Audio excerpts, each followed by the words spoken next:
The signature that changed everything. Rebecca Hart pressed her pen against the paper, her hand steady despite the storm of emotions swirling inside her chest. The conference room at Miller & Associates was pristine, with floor-to-ceiling windows overlooking downtown Seattle. Rain streaked the glass, blurring the city lights into abstract watercolors. Across the mahogany table sat Nathan Westbrook, her husband of 12 years, looking like he had just won the lottery.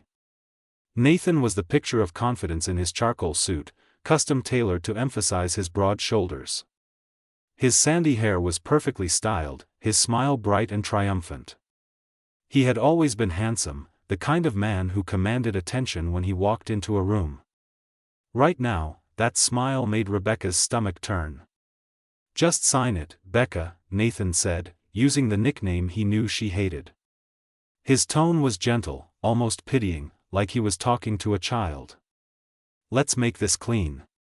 No drama, no mess. You get your little projects, I keep the company. We both move on." Rebecca's attorney, Jennifer Blake, sat beside her in silence. Jennifer was a sharp woman in her 50s with steel-gray hair and eyes that missed nothing. She had insisted on adding one clause to the divorce settlement, a single line that Nathan's attorney had barely glanced at before approving. The deal of a lifetime. The settlement was laughably one-sided. Nathan retained full ownership of Westbrook Technologies, the software company that had made him a household name in the tech industry. He kept their penthouse apartment, the vacation home in Aspen, the stock portfolio worth millions. Rebecca would receive a modest payout of $200,000, her aging Honda, and full rights to all personal projects created outside of company time. Nathan's attorney, a slick man named Gordon Rice, had actually laughed when Jennifer proposed that final clause. "Personal projects?" Gordon had said, barely containing his amusement. "You mean her coding experiments?" "Sure, throw that in. It's worth about as much as a garage full of old computers." Nathan had nodded, magnanimous in victory. "Of course. Becca's always been big on her hobbies. Let her keep them. I'm not a monster." Hobbies. The word stung, but Rebecca kept her face blank. For 12 years, she had perfected the art of making herself small, of hiding her brilliance behind a mask of domesticity. Nathan had no idea what those hobbies actually were. He had never bothered to ask. The moment of truth. Rebecca signed her name in clear, bold strokes. The pen moved with purpose, each letter a small act of liberation. When she finished, she slid the papers across the table to Nathan. He grabbed his own pen, a ridiculous gold-plated Mont Blanc that he had bragged cost more than most people's monthly rent. "Here's to new beginnings," Nathan said, scrawling his signature with a flourish. He looked up at Rebecca, his eyes glinting with something that might have been relief or contempt. "I really do wish you the best, Becca. I hope you find someone who appreciates your talents, whatever those might be." Gordon Rice gathered the documents, stacking them with practiced efficiency. "Congratulations to both parties. As of this moment, you are officially divorced." He shook Nathan's hand warmly, then gave Rebecca a perfunctory nod. Nathan stood, buttoning his suit jacket. "I've got a board meeting in 20 minutes. The company's about to announce our biggest acquisition yet. Finally, no distractions holding me back." He didn't look at Rebecca as he said it, but the message was clear. She had been the distraction, the anchor weighing him down. Jennifer Blake placed a hand on Rebecca's arm, a silent gesture of support. "Wait here for just a moment," Jennifer said quietly. "There's one more piece of business to attend to." Nathan was already halfway to the door when his phone buzzed. He pulled it out, frowning at the screen. "Gordon, did you send the new client contracts to my email? I need to review them before the meeting." Gordon checked his tablet, his frown deepening. "I sent them this morning, Nathan. They should be in your inbox." The black car. Nathan swiped through his phone, his expression shifting from confusion to irritation. This is weird. The system's not loading. It keeps redirecting to some error page. He looked up at Gordon. Call IT. Tell them to fix whatever's broken with the servers. That was when Rebecca heard it. The low, almost imperceptible hum of an engine outside. She glanced toward the window and saw a sleek black sedan pulling up to the curb below.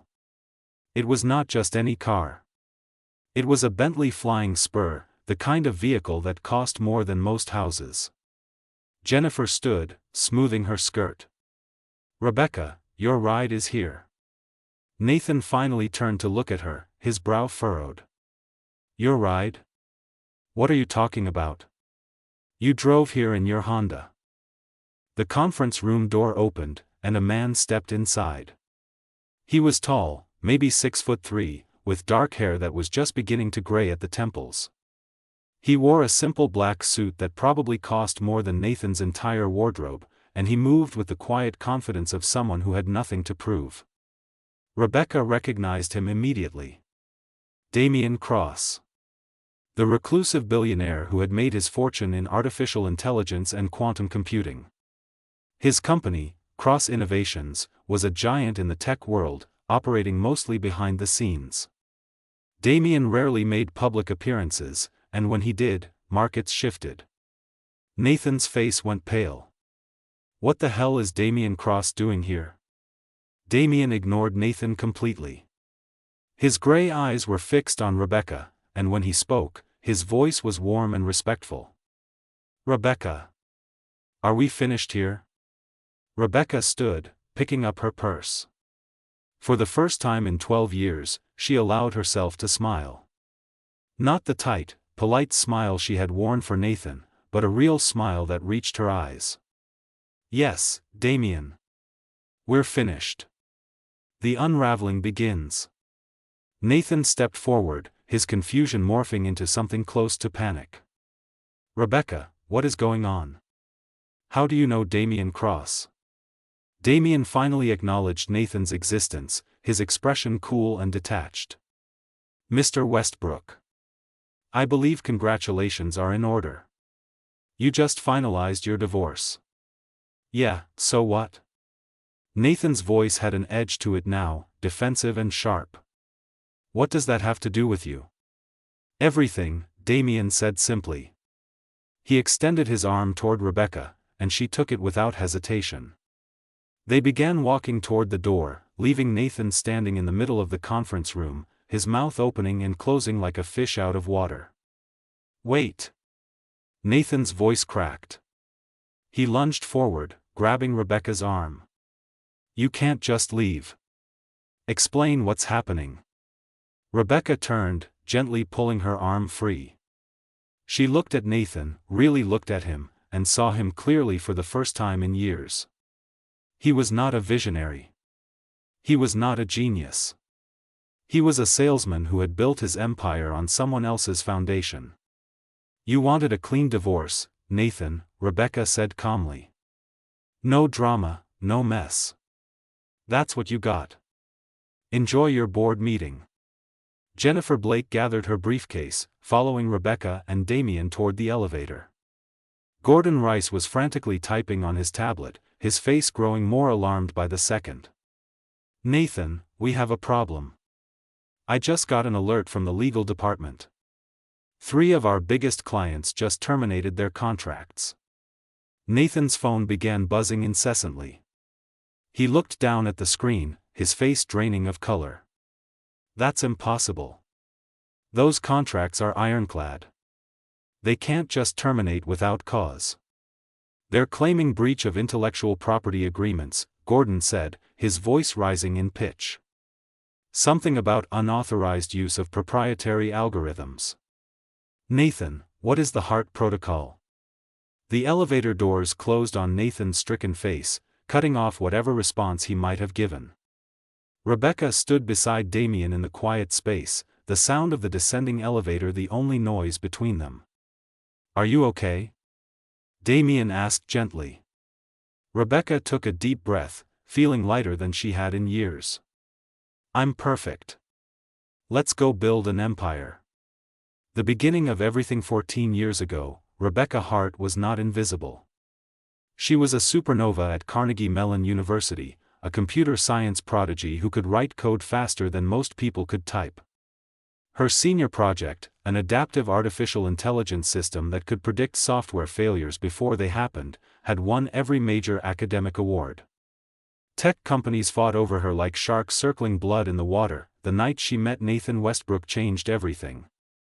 It was at a campus mixer, one of those awkward events where graduate students pretended to enjoy warm beer and stale crackers. Nathan was not a student. He was a guest speaker, a young entrepreneur who had just launched his first startup with money from his family's investment firm. He was 28, charismatic, and he looked at Rebecca like she was the most fascinating person in the room. "You're Rebecca Hart," he had said, approaching her with 2 fresh drinks. "I sat in on your presentation this afternoon. That predictive algorithm you built is revolutionary. How did you even conceive of something like that?" Rebecca had blushed, unused to such direct praise. "It's really just pattern recognition taken to its logical extreme. The system learns from historical data and extrapolates potential failure points based on behavioral anomalies." Nathan had laughed, not mockingly, but with genuine delight. "See, when you explain it like that, it sounds simple. But I watched 3 PhD professors try to ask you questions, and you left them speechless. You're brilliant, Rebecca. Absolutely brilliant." The courtship Nathan pursued her relentlessly. Flowers appeared at her dorm room. He took her to expensive restaurants where she felt out of place in her jeans and university sweatshirt. He listened when she talked about her work, asked questions that made her feel heard, valued. For a girl who had spent her whole life being told she was too smart, too intense, too much, Nathan's attention was intoxicating. "I'm starting something big," he told her 6 months into their relationship. They were sitting in his apartment, a sleek space with modern furniture that screamed success. "A software company that's going to change how businesses handle data security. But I need someone who really understands the technology, not just the business side. I need someone like you." Rebecca had been hesitant. "Nathan, I have grad school applications. MIT wants me for their doctoral program. Stanford is offering a full scholarship." He had taken her hands, his blue eyes earnest and sincere. "And you should absolutely pursue those if that's what you want. But think about this. What if we built something together? You and me, partners in every sense. You bring the genius, I bring the business savvy. We could create something that makes a real difference in the world." She married him 3 months later in a small ceremony at City Hall. Her parents had been concerned about the rushed timeline, but Rebecca was in love. Nathan made her feel like she could conquer the world, like her intelligence was not something to hide but something to celebrate. The first betrayal the company, Westbrook Technologies, started in Nathan's apartment. Rebecca worked 18-hour days, building the security infrastructure from scratch while Nathan handled investors and marketing. She created something called the Hart Protocol, a revolutionary system that could detect and neutralize cyber threats in real time using predictive algorithms. The first client meeting was a disaster that turned into a miracle. The potential investor, a venture capitalist named Raymond Park, had grilled Nathan about the technical specifications. Nathan had fumbled, unable to answer basic questions about how the system actually worked. Raymond had started gathering his papers, clearly preparing to leave. "Wait," Rebecca had interjected, her voice quiet but firm. She had stood, walked to the whiteboard, and spent the next 30 minutes explaining the Hart Protocol in detail. She drew diagrams, walked through use cases, and answered every technical question Raymond threw at her with precision and clarity. Raymond had invested $5 million on the spot. As they left the meeting, Nathan had grabbed her in a celebratory hug. "You saved us, Becca. You're amazing." Then, more quietly, "But next time, let me handle the talking. Investors get nervous when they see the technical person is a woman. It's stupid, I know, but we need to play the game." Rebecca had nodded, telling herself it was just business strategy. She could be brilliant behind the scenes. That was enough. The slow erosion over the next decade, the pattern repeated itself hundreds of times. Rebecca built the technology. Nathan sold it. With each success, Nathan's public profile grew while Rebecca faded further into the background. At conferences, he gave keynote speeches about innovation while she sat in the audience. In interviews, he spoke about his vision for the company without mentioning her name. "It's better this way," he would tell her when she occasionally raised concerns. "You hate public speaking anyway. You're more comfortable in the lab. Let me be the face while you do what you do best." 3 years ago, Nathan had asked her to go off the company payroll. "It's a tax strategy," he explained, showing her documents from their accountant. "If you're a spousal partner instead of an employee, we save hundreds of thousands in taxes. Plus, it protects you legally if anything goes wrong with the company. Trust me, this is smart." Rebecca had signed the papers, believing him. She always believed him. The unraveling began on a Tuesday afternoon 6 months ago. Rebecca had been updating their shared family calendar on the kitchen tablet when she noticed an unusual entry. It was labeled Project Sunshine, scheduled for 2 weeks in the Maldives. Curious, she clicked on it. The reservation confirmation expanded on the screen. Overwater villa. Couples massage package. Romantic dinner on the beach. For 2 guests, Nathan Westbrook and Kimberly Torres. Rebecca's blood turned cold. Kimberly Torres was Nathan's new marketing director, a 26-year-old with an MBA and an Instagram account full of selfies. Rebecca had met her twice at company events. Kimberly had called her Nathan's wife with barely concealed contempt, as if Rebecca was an unfortunate accessory Nathan had to drag around. Rebecca did not cry. She did not confront Nathan. Instead, she did what she did best. She investigated. Using her own heart protocol, the system Nathan thought he owned, Rebecca hacked into his email, his phone records, his cloud storage. What she found was worse than an affair. The truth revealed the messages between Nathan and Kimberly went back 18 months. They were brutal in their honesty. "Nathan, just got another inquiry about the tech specs. Had to forward it to R as usual. God, I wish I actually understood how this stuff works." Kimberly, "Why don't you hire someone who can explain it to you?" Nathan, "Because the only person who truly understands it is Rebecca, and she's not exactly a team player.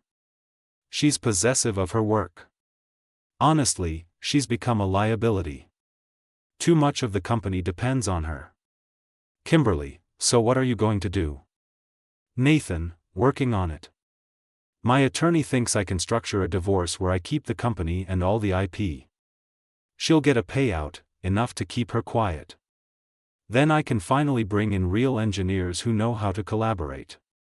Rebecca had sat in the dark of her home office, reading message after message.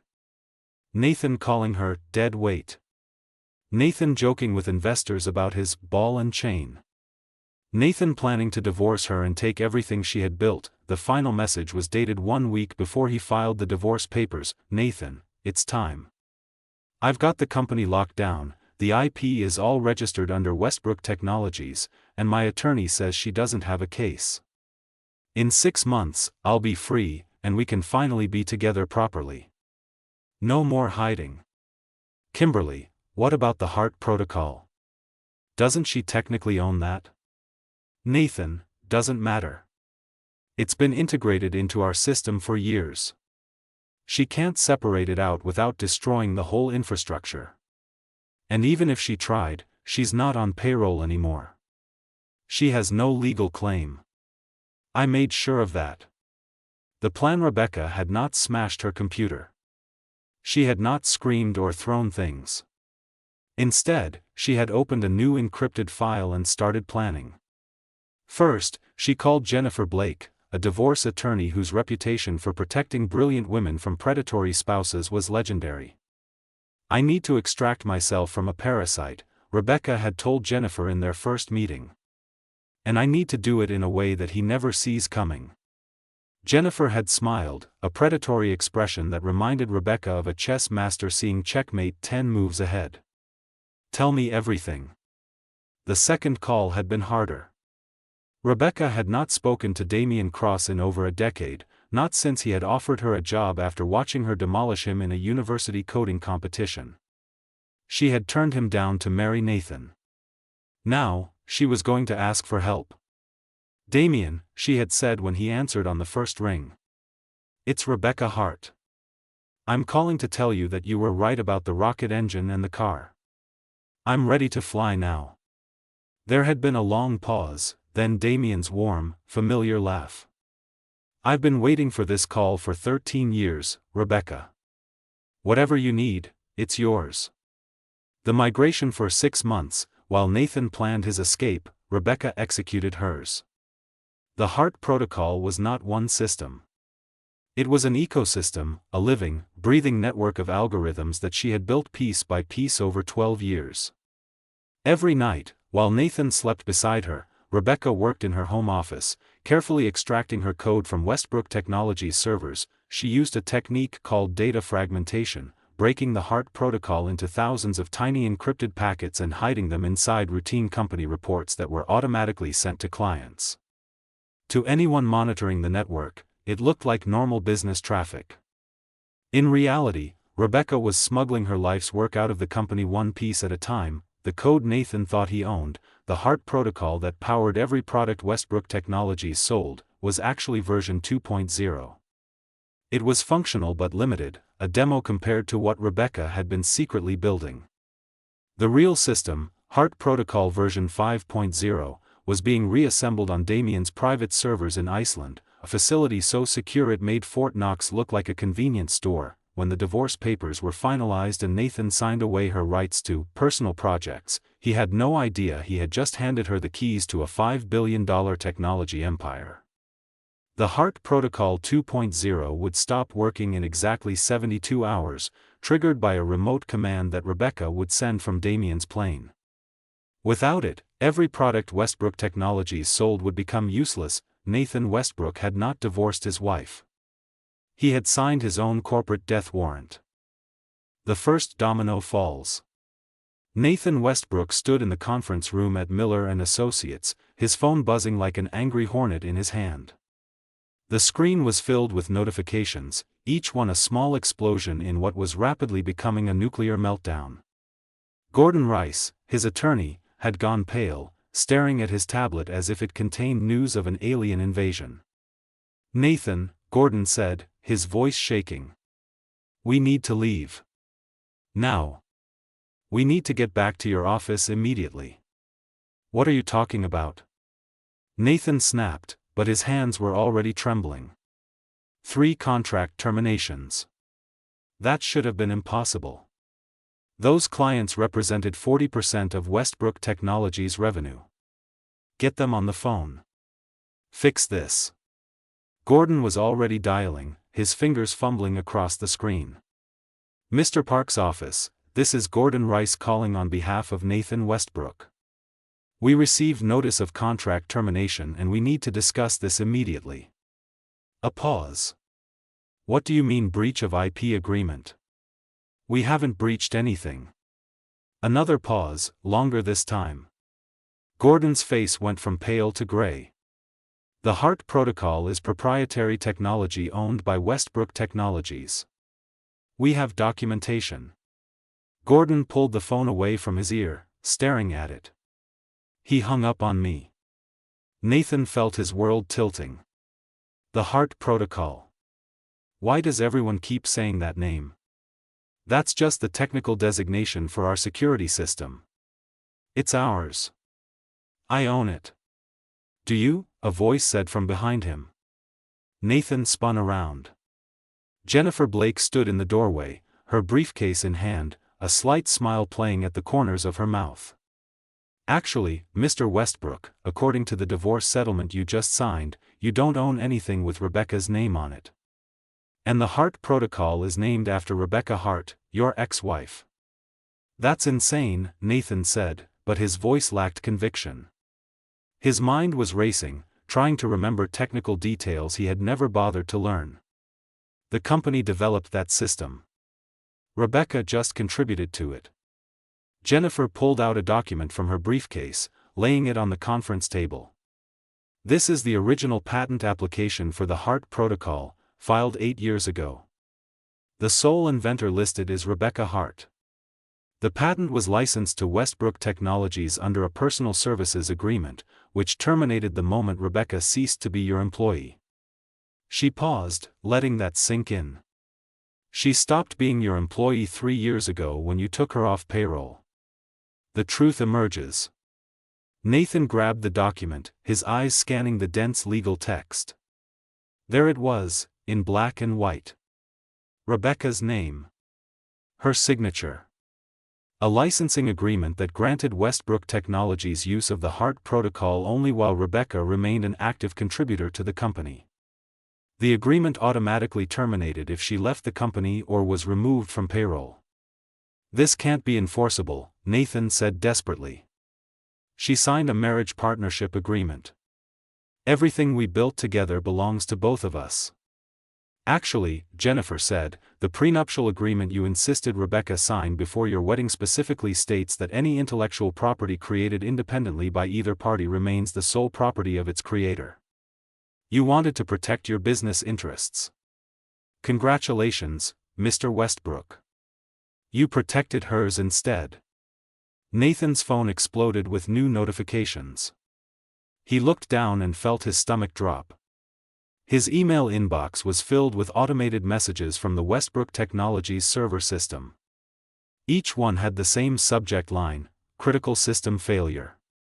He opened the first message, his hands shaking so badly he could barely tap the screen. The text was simple and devastating: HART protocol authentication failed. Core systems entering safe mode. All client services suspended pending resolution. No, Nathan whispered. No, no, no. He looked up at Jennifer, then at Gordon. Call the office. Tell them to restart the servers. Tell them to restore from backup. Do something. Gordon was already on the phone with the IT department. Nathan could hear the panicked voice of Dennis Clark, his chief technology officer, screaming through the speaker. The backups are encrypted, Nathan. Every single one. They're asking for an authentication key that we don't have. It's pointing to some external server in Iceland. I can't access anything. The public execution. Nathan ran. He bolted from the conference room, leaving Gordon and Jennifer behind, and sprinted to the elevator. His mind was a whirlwind of panic and denial. This could not be happening. Not today. Not when he was supposed to be announcing his biggest acquisition, the deal that would make him a billionaire. The elevator ride down felt like descending into hell. When the doors opened onto the building lobby, Nathan saw a news crew setting up cameras outside. His phone buzzed again. This time it was a text from Ronald Hayes, his board chairman. Nathan, turn on financial news. Now. Nathan pulled up a streaming app on his phone, navigating to the business channel. The anchor, a serious woman named Patricia Mills, was mid-sentence. Breaking news in the tech sector. Westbrook Technologies, the darling of the cybersecurity industry, is facing a catastrophic system failure. Multiple sources confirm that the company's flagship product, the HART security system, has gone completely offline. Clients are reporting total loss of service, and the stock price has already dropped 40% in pre-market trading. The screen cut to a remote interview. Nathan recognized the face immediately. It was Damian Cross, speaking from what looked like a private office. Behind him, Rebecca sat at a computer workstation, her fingers flying across multiple keyboards. Mr. Cross, the anchor said, your company, Cross Innovations, just announced the acquisition of something called the HART protocol. Can you explain what that is and why this matters? Damian smiled, the expression of a man who held all the cards. The HART protocol is the most advanced cybersecurity and predictive analytics system in the world. It was created by Dr. Rebecca Hart over the course of 12 years. Until today, it was licensed exclusively to Westbrook Technologies.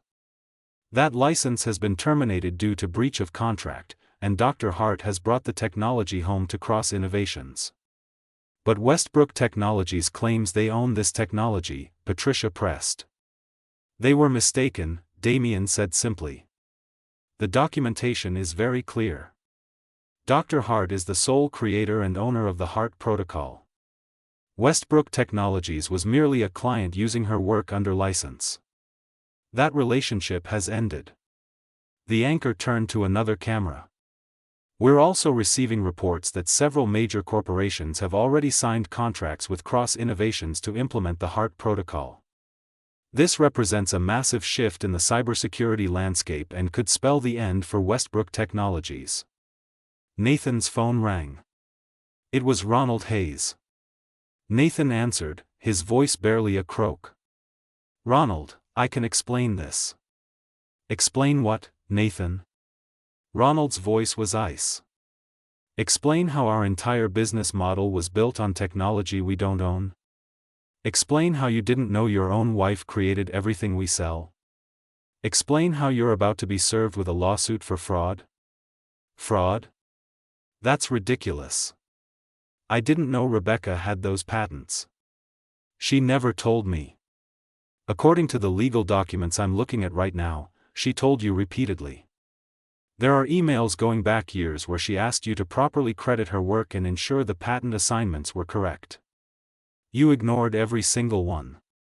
Ronald's voice rose to a shout. You destroyed this company, Nathan. The board is meeting in an emergency session in 1 hour, and I can tell you right now, you're finished. Start packing your office. The line went dead. Nathan stood in the lobby, surrounded by hurrying people who had no idea the world was ending. His phone buzzed again. Another message, this time from Kimberly Torres. We need to talk. I can't be associated with this disaster. Don't contact me again. Nathan felt something break inside him. The woman he had been planning his future with was abandoning ship. His company was imploding. His reputation was being destroyed on live television. And somewhere in the city, Rebecca was probably watching it all happen. The final reckoning. 3 hours later, Nathan sat in his corner office at Westbrook Technologies for the last time. The board had voted unanimously to remove him as CEO pending the outcome of multiple investigations. The lawsuits were piling up. Clients demanding refunds. Investors claiming fraud. Employees filing wrongful termination suits on behalf of Rebecca. His personal phone rang. It was an unknown number. Nathan answered, too numb to care anymore. What? Hello, Nathan. Rebecca's voice, calm and clear, came through the speaker. I thought you deserved a phone call. Professional courtesy. Professional courtesy? Nathan's voice cracked. You destroyed me, Rebecca. You destroyed everything I built. No, Rebecca said, and her voice was harder now, steel wrapped in silk. You destroyed everything I built. You took credit for my work for 12 years. You made me invisible. You planned to divorce me and take everything I created. I just made sure that didn't happen. I gave you a good life. Nathan shouted. I gave you everything you needed to do your work. I protected you from the business side so you could focus on the tech. You should be thanking me. Rebecca laughed, a sound without humor. Protected me? Nathan, you isolated me. You took me off payroll so I couldn't claim ownership of my work. You mocked my intelligence in front of clients. You called me an anchor, dead weight, a liability. I read the messages, Nathan. All of them. Nathan felt his face flush hot, then cold. You hacked my phone. I used my own system to access data that was passing through networks I created. That's not hacking, Nathan.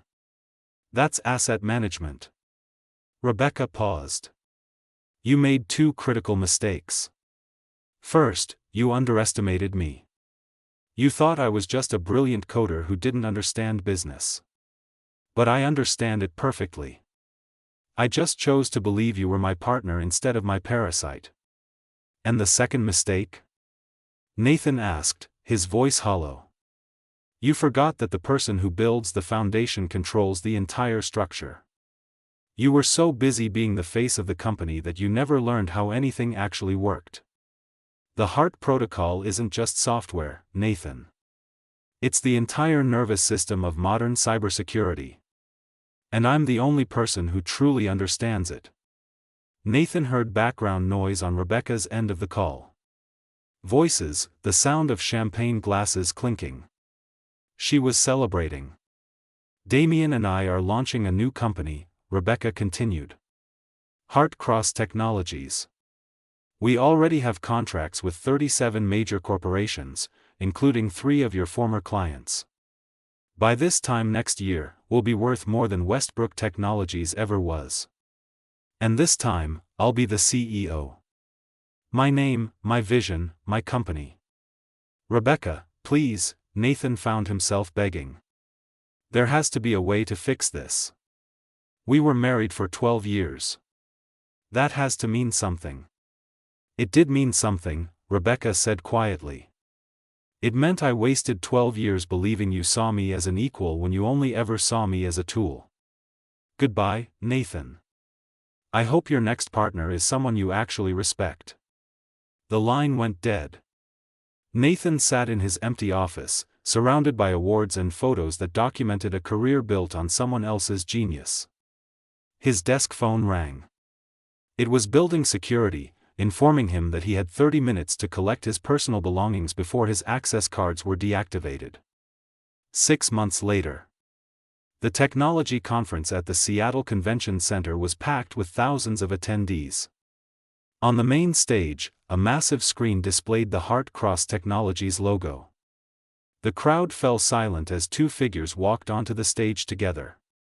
Rebecca Hart wore a tailored navy suit, her hair styled professionally, her posture confident and commanding. Beside her, Damien Cross wore his characteristic black, his expression one of genuine pride. They looked like what they were, equals, partners in every sense of the word. Good morning, Rebecca said into the microphone, her voice steady and strong. My name is Dr. Rebecca Hart, and I'm the founder and CEO of HART Cross Technologies. Today, I want to tell you about the future of artificial intelligence and cybersecurity. In the audience, scattered among the tech executives and journalists, sat Nathan Westbrook. He was not there by choice. His bankruptcy attorney had insisted he attend, to understand what he had lost. Nathan watched as Rebecca commanded the stage with the same brilliance she had once poured into building his empire. The screen behind her showed real-time demonstrations of HART Protocol version 5.0, technology so advanced it made his old company look like it was using stone tools. The presentation ended to thunderous applause. Rebecca and Damien stood side by side, accepting the acclaim of an industry that had ignored her for over a decade. As they left the stage, Damien leaned in and said something that made Rebecca laugh, a genuine sound of joy. Nathan stood and quietly slipped out of the auditorium. Outside, Seattle was gray and drizzling, the same weather as the day he had signed the divorce papers with a smile. He had thought he was cutting loose an anchor. Instead, he had cut the rope that connected him to greatness. His phone buzzed one final time. An email from the bankruptcy court, setting a date for the liquidation of his remaining assets. Nathan Westbrook, the man who had once stood at the pinnacle of the tech world, walked alone into the rain. Behind him, inside the convention center, Rebecca Hart was building an empire. And this time, everyone would know her name.